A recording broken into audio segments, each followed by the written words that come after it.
What is up? This is Season 1, Episode 2 of After the Buzzer. When is Season 1 going to end? I don't know. I'll just decide that arbitrarily. And it's a sports podcast. We're trying it again, gang.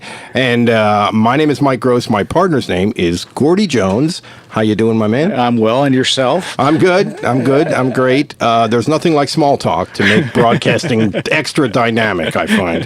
We're going to talk about a couple of things today. The NCAA tournament and the Sixers, your Sixers, our Sixers, and a little bit, maybe big picture NBA stuff a little bit. And then we're going to go, last week I was up at Penn State's Pro Day for the Penn State football, and we're going to talk a little bit, I think in particular, about Trace McSorley and his potential NFL future, which is pretty interesting. And then we'll get to some old business.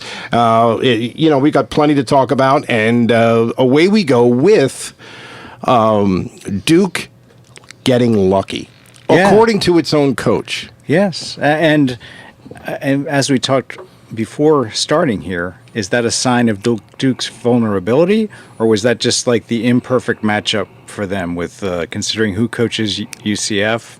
Considering they had a 7'6" guy, which is difficult to prepare for. I mean, where do you lean on that? I think the 7'6" guy was a big factor in the game, and not only that's sort of like duh. I say he's a 7'6" guy, but they played a zone, and it was a fairly conventional zone, and I thought Duke had the normal trouble that teams often have, sort of getting comfortable and figuring out how to play against the zone.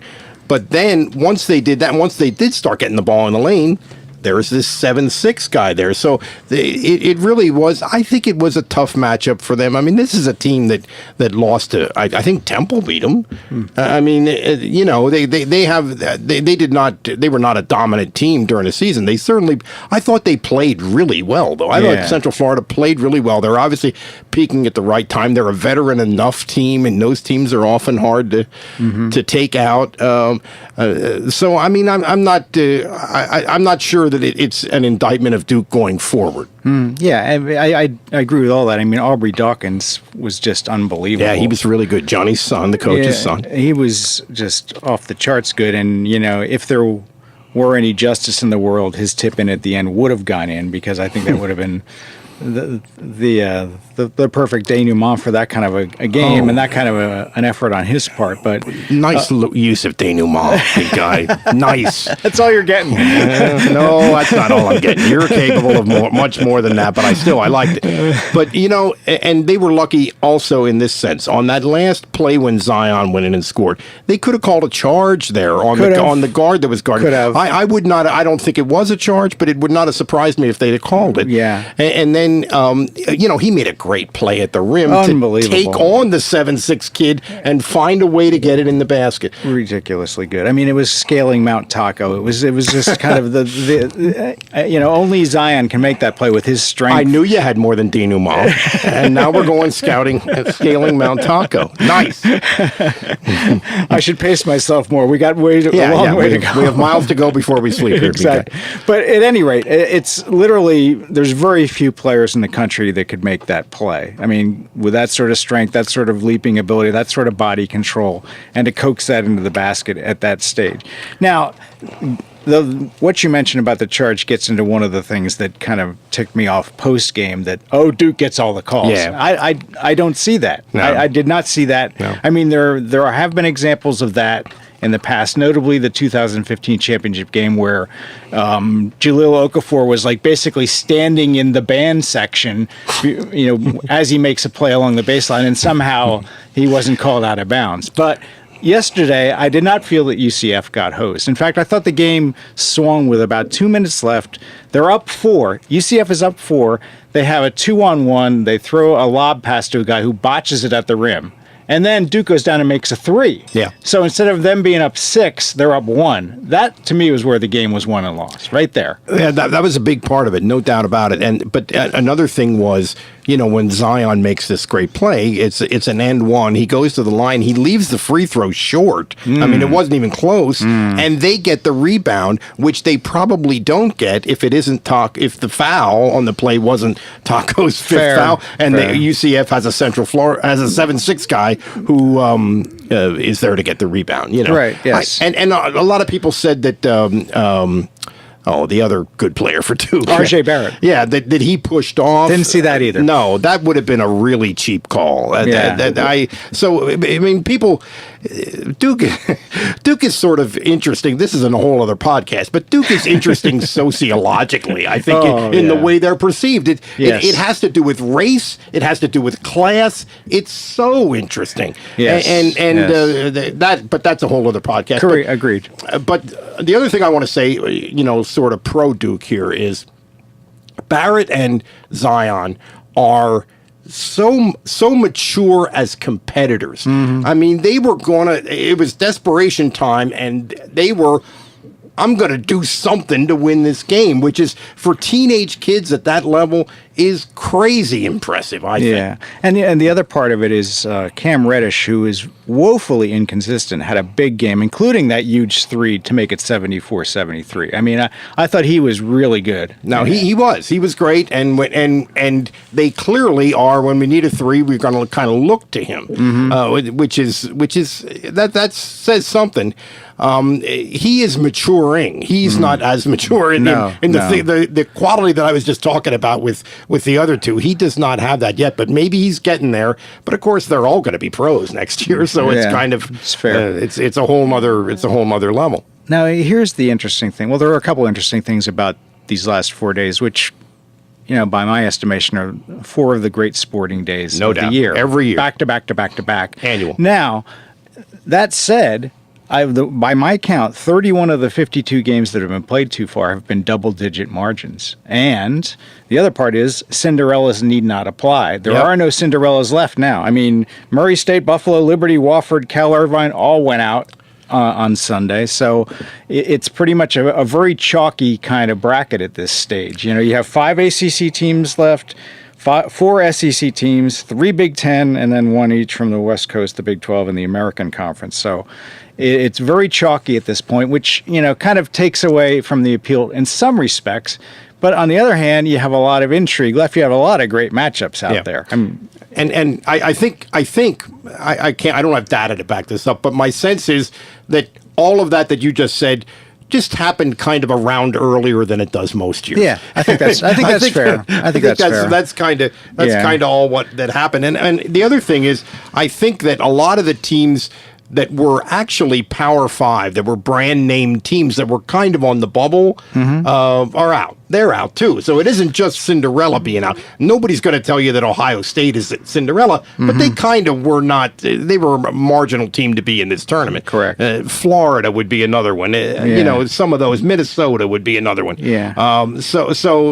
You're down to. I think you're down to every team is a legitimate team that nobody really should be surprised by. Yeah. I mean, at this stage, the ACC could have all 4 Final Four teams. I did my bracket for ESPN's contest. Yeah. And I just went through it, and I realized I've got 4 ACC teams in the Final Four. That's not going to happen. But I thought, you know what? If that happens, I'll look like a genius. Look like a genius. So here we go, and it could happen. I still think I picked North Carolina to win it, and I still think they're playing as well as anybody. Yeah, I mean, to me, the 3 best teams I saw over the weekend were North Carolina, Purdue, and Gonzaga. I thought Gonzaga was really impressive. I did not see them. Brandon Clark, he had 36. I was going to say 34. He had 36 against Baylor. He very impressive, kind of a 6'6", springy, do-it-all kind of guy. And they have other guys like Huchamara is really a good big guy, and this might be one of his better teams. And he seems like a pretty good coach to me. He's a good coach, and they don't lack for athleticism at all, and they don't lack for size at all either. I mean, they are a little bit different model than Duke and Kentucky and the real power, but they get the players. There's no doubt they have the athletes to do it. Yeah, so there's an interesting game in the next round, Florida State and Gonzaga, just for starters. And the other one I really have my eye on is Auburn and North Carolina, because Auburn seems like they play at a different speed than everybody else. Them and Houston seem like they just fly down the court. They fly around. Yeah, they do. But North Carolina plays really fast too, and the data backs that up. They're one of the fastest teams in the country. I think they can do whatever they have to do. I think they're a very complete team, a very versatile team. I think they can go fast or slow. They can go inside and out.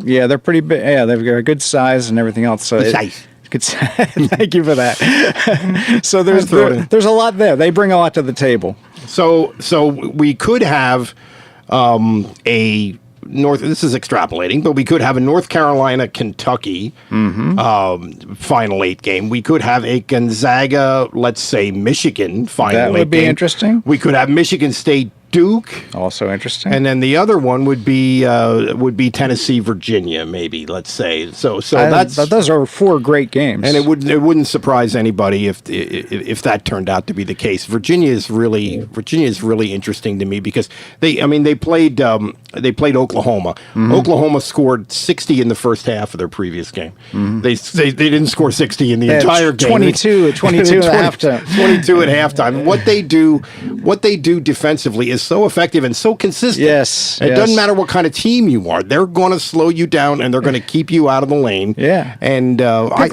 line defense. Pack line, there you go. Pack line, hoop turn. Well, let's throw out the jargon. But anyway, how about Virginia getting a scare from Gardner-Webb in the first round? Yes. Oh, my goodness. Down 14. I mean, they really responded to that scare. Yes. They ended up winning by 15. But yeah, I guess they struggle to score a little bit. They go through stretches where it's like, but their defense is always there. Defense is always there. Yeah. I think they're ready to make a run this year. Well, it'll be interesting to see it. I think no matter how it shakes out, it's going to be a really good Final Four. Now, CBS has this guy that they go to in the studio, and he's got an octopus there, and he's he's not saying, seen this. He's saying pick the game. He's saying the octopus is going to go to one way or the other to pick the game. I've not seen this. Maybe it's on TBS. I must have missed this somehow. That's got to stop. I mean, that's just... So we have reached the grind your gears section of the broadcast. Grind my gears. What's my beef? What's riling me? What's getting under my skin? I've been watching YouTube videos of Jay Leno, the early Jay Leno going on the early Letterman show. Okay. So that's what they do. He goes on and bitches about stuff, and then at the end of the segment, Dave goes, "Well, we've come to the end of your session, and what's your beef, Jay?" And he's been bitching for 10 minutes, but now he's going to, So that's my beef. Okay. But it's not like.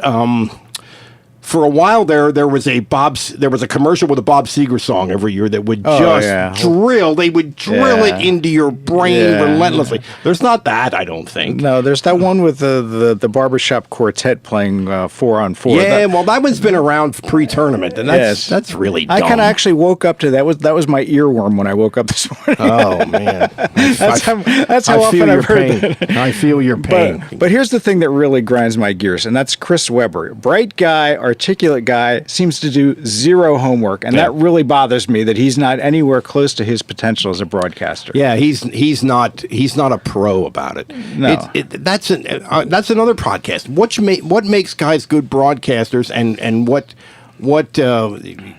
people who otherwise seem articulate and smart and knowledgeable just can't do it. There's a lot of that. It's really an interesting thing. And then some people can develop over time, and others just don't. I don't get it. And then the networks are like, they apparently completely disagree with me about this because they keep giving these guys, But I forget who said this, but it was specifically geared toward players who become broadcasters, and it's the way it was put, and I wish I could give credit where it is due.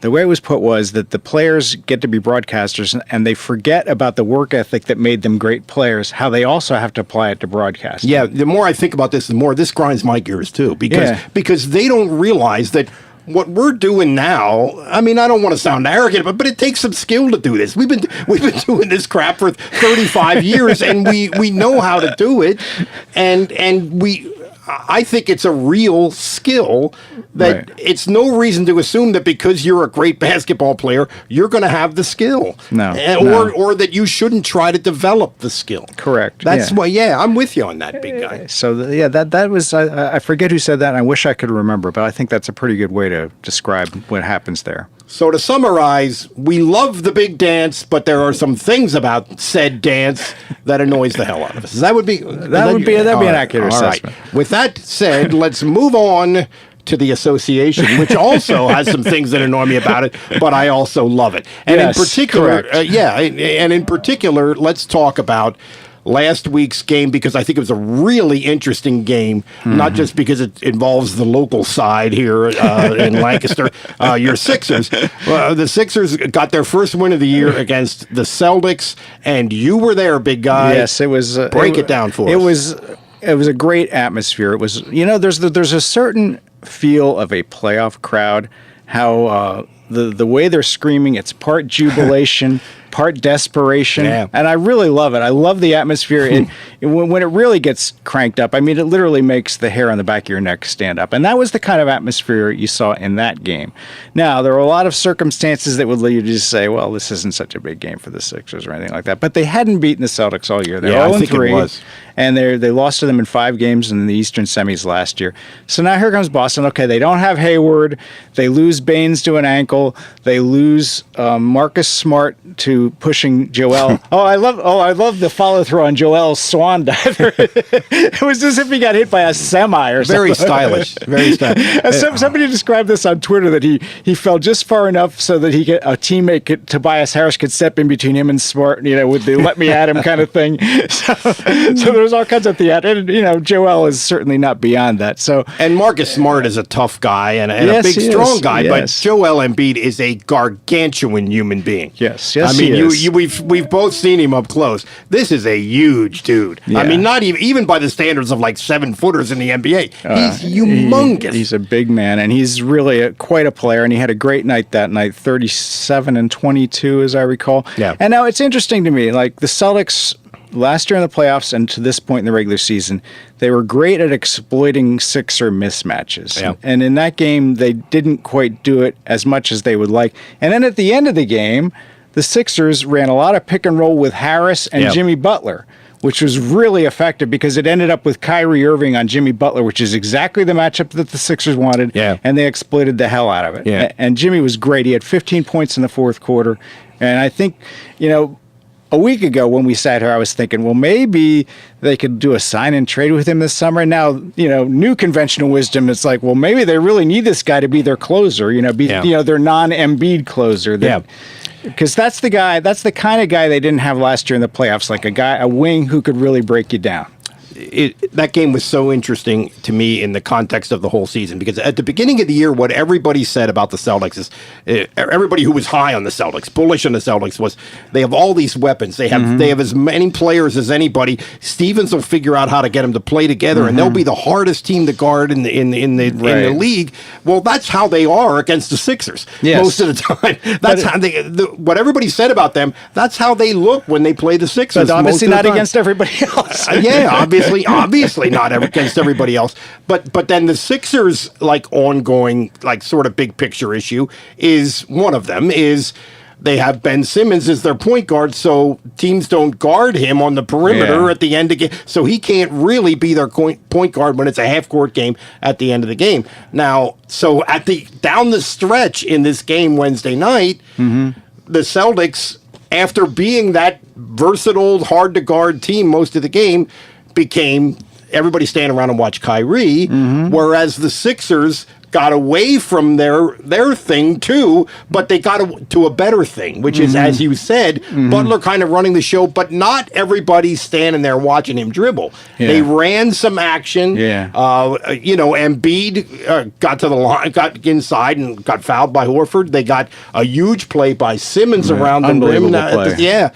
So they kind of showed a way that they can be in the playoffs. Yeah, I mean, they can really beat you a lot of ways. I mean, we're still so early. They haven't even played 10 games together, the starting five that they envision. Yeah, that's so crazy. We're still, it's still sort of sketchy. I forget exactly the phrase that Brett Ryan used after the game, something about polished vanilla or something. Well, he is a phrase maker. There's no question about that. Something like that. That he knows that they can't get everything in that they want to get in before the playoffs, but they want to be able to do what they do as well as they possibly can.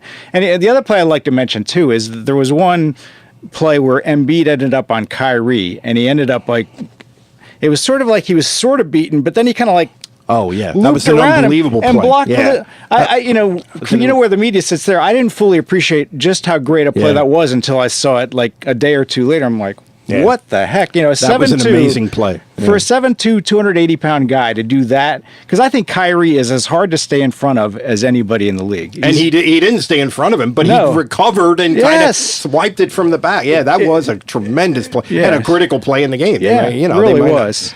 So it's and the other thing about this is you're trying to figure out who you are, but you also have to win these games. I think it's critically important that they get the 3 seed. Oh, yes. And I was watching ESPN today, and they had Stan Van Gundy on there, not Jeff, Stan, and he was talking about he had some data, he had tons of data on the theory that you want to have home court advantage in as many series as you can, and historically, he said over the last 20 years or something, LeBron's teams are like 8-4 in series where they did not have the home court advantage, and the rest of the league is like 6-37 or something like that, and nobody wins the championship if they have to play more than one series without the home court advantage. That's some good information. That's virtually never happened in the modern era, which I didn't realize. I didn't really realize the extent to which that's true. That's really interesting if his information. numbers are right. Yeah, so I think it's really important that they keep trying to win, and also that they avoid Boston as long as possible because they clearly don't match up with them. Now, as it stands now, there's like sort of a rock fight for the 6th seed, Detroit and Brooklyn, and of those two, Brooklyn would be the worst matchup because they've lost 2 of 3 to them, and the only one they won was when Butler hit a miracle 3 at the end to beat them. Yeah, they don't match up with them because they're like kind of small. You know, D'Angelo Russell's really coming. Brooklyn's hard to play against. Yes, yeah, Spencer Dinwiddie's had big games against them. Him. Yeah. Yes, so and Joe Harris, we all know what a great shooter he is. So the Sixers don't match them very well. So I think they would much prefer to play Detroit. Yeah, I think they could handle Detroit. But you know, all this stuff is crazy speculative. But the point is, you want to win. You want to win as many games as you can. That's why that losing to Atlanta the other night was so bad. And it feels like the NBA is. There's a little more parity in the NBA right now than there's been the last couple of years, at least in terms of teams that are capable of beating you. Yeah. Atlanta all of a sudden is capable of beating people. Orlando is. Certainly Brooklyn. Sacramento. Yeah. Look at the year the Clippers have put together out of the blue. Really? So there's a little bit more of that. So you got to show up every night, and I think it's important that the Sixers, don't get carried away with experimentation and finding ourselves and lose track of winning the basketball game. That's fair. I mean, and the Clippers are an interesting case because they traded Tobias Harris, as we all know, and you think that at that point they're in tank mode, but they're not. And here's, of course, Lou Williams, the former Sixer, is just a great player off the bench, just an explosive streak shooter. And Montrezl Harrell, who I thought in college was going to be a complete bust in the NBA, has turned out to be a great energy player off the bench, a great player. Yeah, he fills a unique niche for them, and Lou Williams does too. Lou, correct me if I'm wrong, the leading bench scorer in NBA history. Is that right? I think he is. It wouldn't surprise me. I guess, which I guess means points in games in which you didn't start. I guess that's how they figure that. Sure. Yeah. So he's had an interesting career because he's just been such an energy guy and so incredibly streaky his whole career. Yeah. It's just really interesting guy to watch. And obviously he was a former Sixer, drafted by the Sixers right out of high school, right? Yes, he was. Yeah, South Point High School in Georgia. So as soon as the big dance is over, then the NBA is going to start really getting interesting, and that's something to look forward to. It's hoop mania. It goes way too long, and one of the reasons why this is sort of a overarching point here. One of the reasons why the playoff atmosphere is so different, and one of the reasons why the fans, I think, react naturally so differently when there's really something on the line in big games in the NBA is because most of the time there isn't. It's this endless 6 months of Sports Center highlights that just goes and goes and goes, and then the games start to mean something. That's fair. And it's a different level. Yeah, it just really it's nothing quite like it. I really enjoy it immensely. I mean, I make allowances for the complaints that people have about the NBA, one of which you just mentioned, the fact that the season and the playoffs in particular would go on forever. Way too long. Yeah. At the same time, I mean, these players, they are the best players in the world. I mean, and they're really amazing to watch. They really are. I mean, they're amazing to watch, and it's not only raw physical talent. It's skill development. And how many guys have just gotten so more?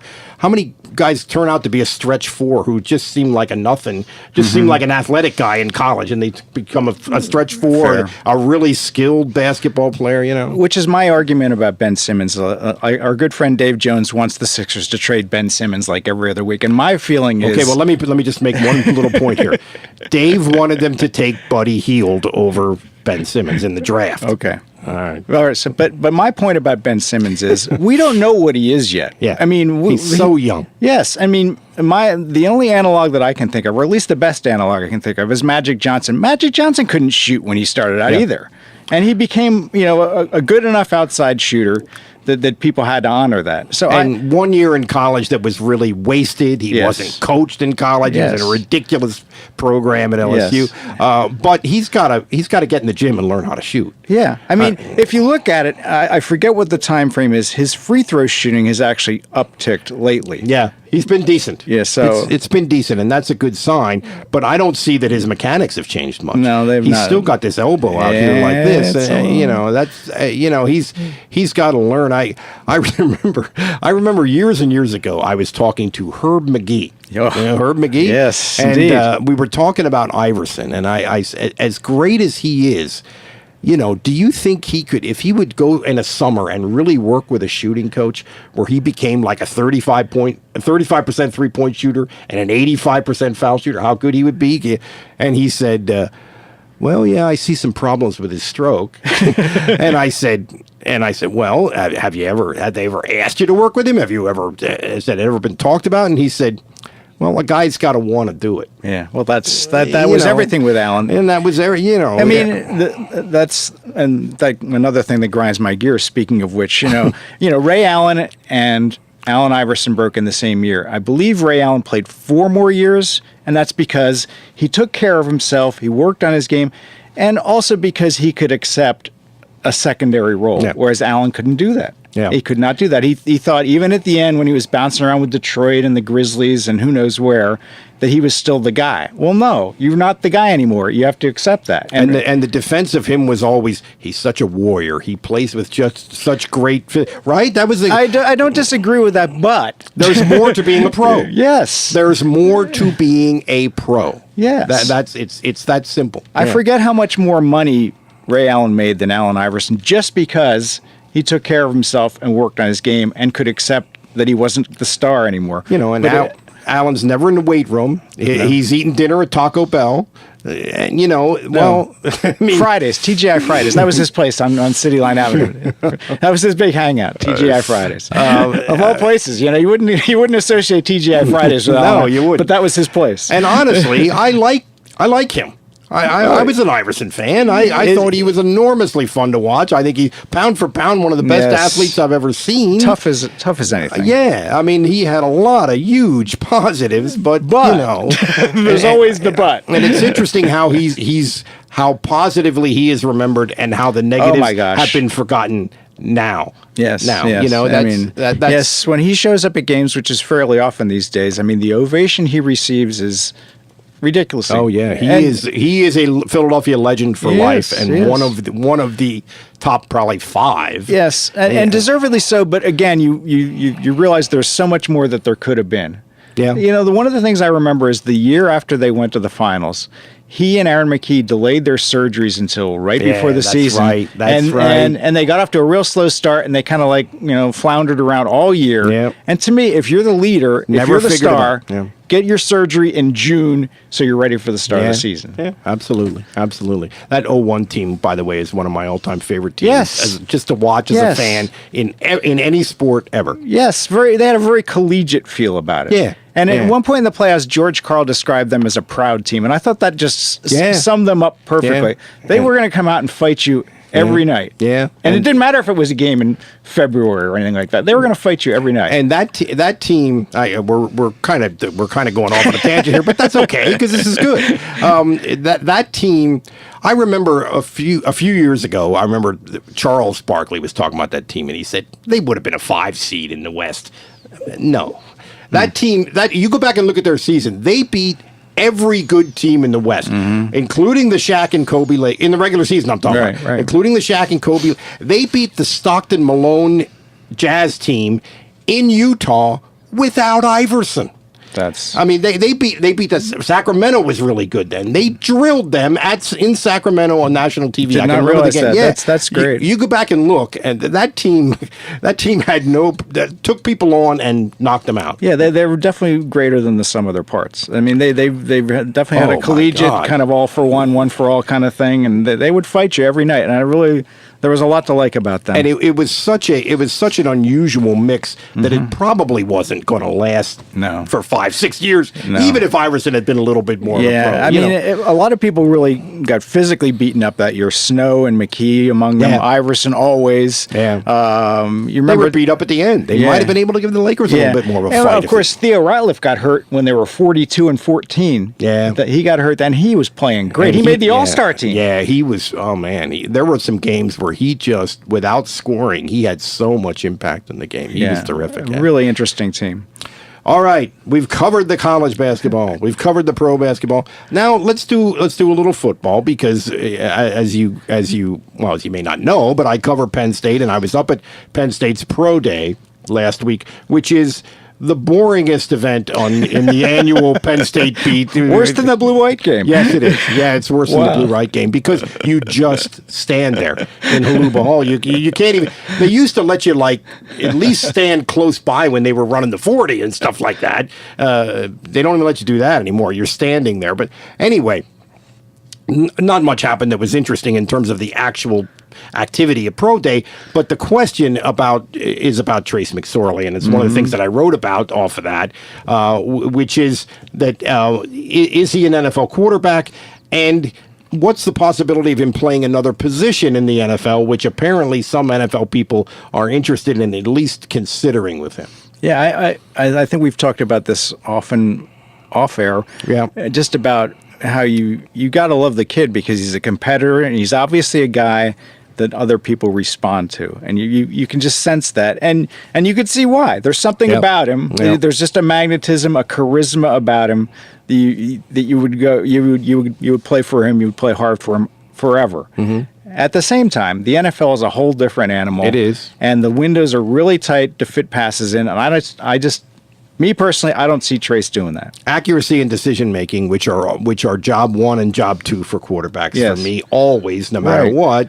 I just think there are a lot of questions about that, and so many people talk about what a great competitor he is, and there's almost this feeling that we want to get him on our team just because he's such a great competitor, and we'll sort of figure out what to do with him. Do you see him as a cornerback? He was a safety in high school, but that's, of course, speaking of whole different animals. and at a very small high school in Virginia. I mean, he was not even playing a real high level of. I don't want to rip the kid. Or the other comparison that you mentioned in your piece was just about Julian Edelman, how some people see him as. Well, an NFL scout made that comparison. Which is, I think that's pretty apt because Edelman was a college quarterback too. Well, what I was going to say was I think the most likely one is wide receiver. Mm-hmm. But that's because he ran like a 4.57 at the combine. Mm-hmm. That's really fast for a quarterback. That was the fastest quarterback at the combine. It would not have been if the kid from Oklahoma had run, but he didn't. But that's not fast at all for an NFL corner. If you put him at safety, he's a little bit undersized, I think. Probably so. And again, the speed is a little bit of an issue. I think. Plus, he hasn't. He said on Wednesday. He said, I haven't even backpedaled. You know how they have to run back. Sure. I haven't even done that for like 5.5 years, you know? So all his training, his point was, all my training in every area is geared toward being a quarterback. Now, the other thing I was thinking about this is, all these positive tangibles that he supposedly has and leadership qualities, is that really a big deal in your backup quarterback? I don't know. I don't know either. You know, the more I think about this, the more I'm not bullish on Trace's NFL future, and I hope I'm wrong about that. I hope I'm wrong too, because I feel as you do, but you can't help but root for him. That's how I feel. Yeah, there was a wonderful kid and really had an amazing college Yes, he career. did. Yes, he did. And think where they might have been without him. I mean, some of the you know, James Franklin has done an amazing job. He's recruited really well. Their just base level of talent is much better than it's been, but they've gotten some really.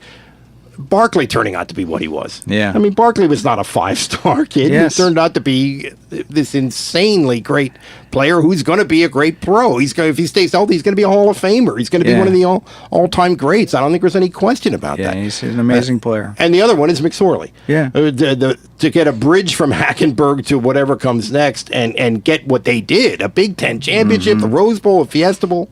You know. Okay, so the sidebar conversation is, how good is Tommy Stevens going to be next year? Because we've had hints of maybe, sort of, but he's been banged up, this, that, and the other. Where do you stand on him? Well, he's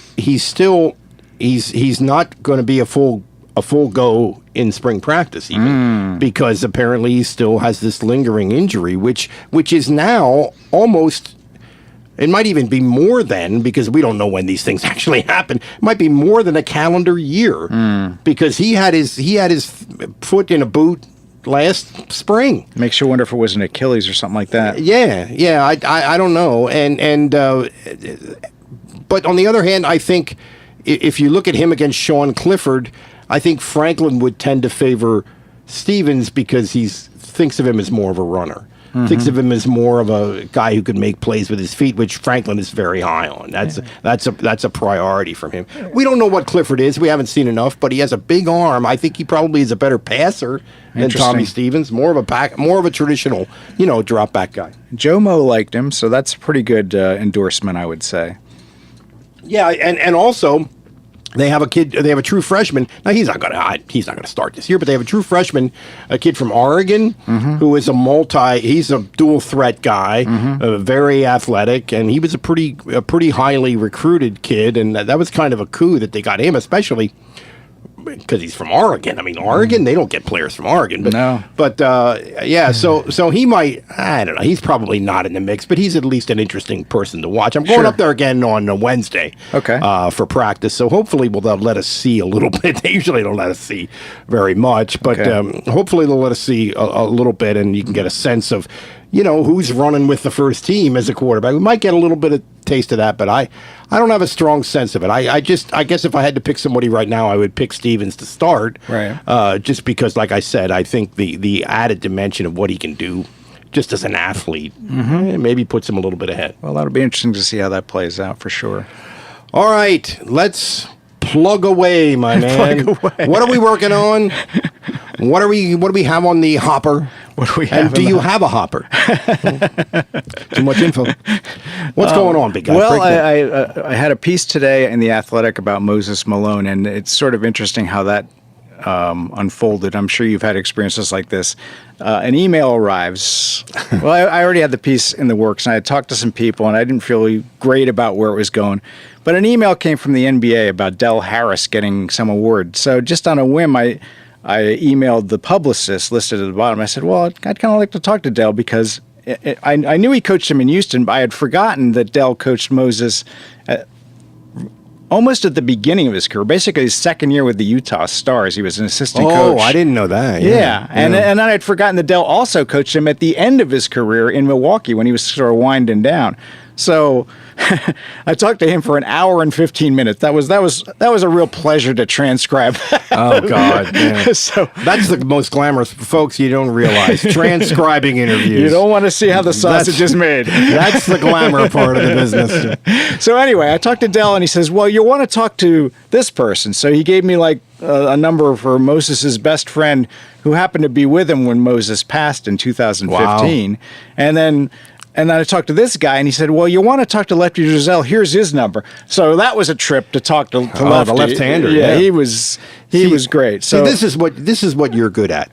Making the little connection that turns into another connection that turns into another. Well, seriously, that's the stuff that I miss that you don't miss. Well, that's kind of you to say, but it was really it kind of fell into place. So, and my fun fact from the story was that Moses's regular season minute total was 49,444.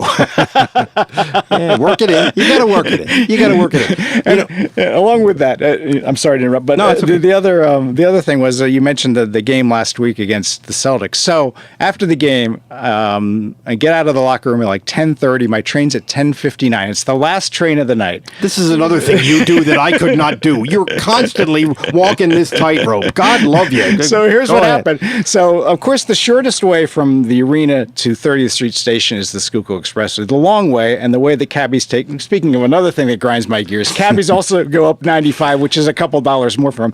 So I'm kind of arguing with the cabbie. No, just go up the Schuylkill. Go up the Schuylkill. And he's going to me, well, it was kind of jammed up when I drove down there 20 minutes ago. And I said, well, that was just game traffic. So, of course, got caught in a traffic jam, missed the train, spent from like 11:30 p.m. till 4:30 a.m. in the lobby of the inn at Penn, writing the story. Wow. And the security guard came up to me and goes, "Are you a guest here?" Just, oh yeah, Yeah. I'm a guy. So that's where This is another thing that's in your quiver that where you just like drive up and park at a hotel and go in there and start working. That's awesome, dude. I did it with you once, but that's tremendous. Normally, McDonald's and Sheetz are my mobile press boxes. Yes. Yeah. But anyway, that was my week. I'm sorry to No, elongate. No, that was great. That's what we're looking for. Well, I am continually striking out on what I think is a pretty interesting story, which is that Smarty Jones is living in Lebanon County. No relation, by the way. Yeah, no relation. Although, kindred spirits. Of course. But Smarty Jones is living at a farm in Lebanon County. How about that? And, of course, he's having sex. I mean, that's what he does now, full time. So I keep trying to get this guy. I keep failing to connect with this guy, and who runs this farm in northern Lebanon County. But that's one of the things I'm working on. The Penn State thing is another thing I'm working on, and I just want to point out I saw some really good high school basketball this Yes, past you did. weekend. You saw a lot of it. Yes, you at did. Giant Center. I saw 12 games in 3 days. They weren't all great, but of course. But fortunately, when I was really running out of gas and my equipment, this stupid laptop and my phone they're dying, the last game of the 12 was an absolute epic. Kennedy Catholic over Penn Ridge in double overtime by 2 points for the Class 6A boys title. But the one thing that I wrote about, and I think is kind of interesting, is there's all this debate about public versus private schools, right. And the private schools and the charter schools have this huge advantage. And for the first time in, I'm going to say 7 or 8 years at least, it didn't really look like that this weekend. There was not a single game out of the 12 where you watched it and you thought, this is just such a blowout. This is such an unlevel playing field. It's almost embarrassing to watch. There wasn't anything even close to that. And how do you account for that? Why do you think I'm not sure. Just cyclical, maybe? I'm not sure. The PIAA thinks that their little tweaks, including toughening the transfer rule, are starting to work. And the argument for that is Roman Catholic, which is a superpower in Philadelphia. They have a guard named Lynn Greer, who is the son of, you remember Lynn Greer, the Temple point guard. And he went to Oak Hill Academy at the beginning of this school year. And then he decided he didn't like Oak Hill Academy, and he came back, and that was in violation of this new transfer rule that they put in August. So he could play the whole regular season. He could play through the Catholic League championship game, but he was ineligible for the postseason. Oh, I didn't know that. So I didn't know that's how it worked. Yeah, well, that's new. It's new this year. As of August 2018, it's new. So, everybody, if you want to say, well, we were hoping for this heavyweight title match between Roman Catholic and Kennedy Catholic in the state final, but hey, Penn Ridge played, I think, as well as Roman probably would have. But that was sort of maybe the times are changing a little bit. Well, that would be nice. It'd be nice if it was a level playing field, which is what you're always hoping for, that it'd be some competitive balance. Yeah. All right, gang, I think we've covered it. Yes, we have. Yeah, all right. That's it. This is After the Buzzer, episode 2. And we're going to do these once a week, so we'll see you again soon. Peace out.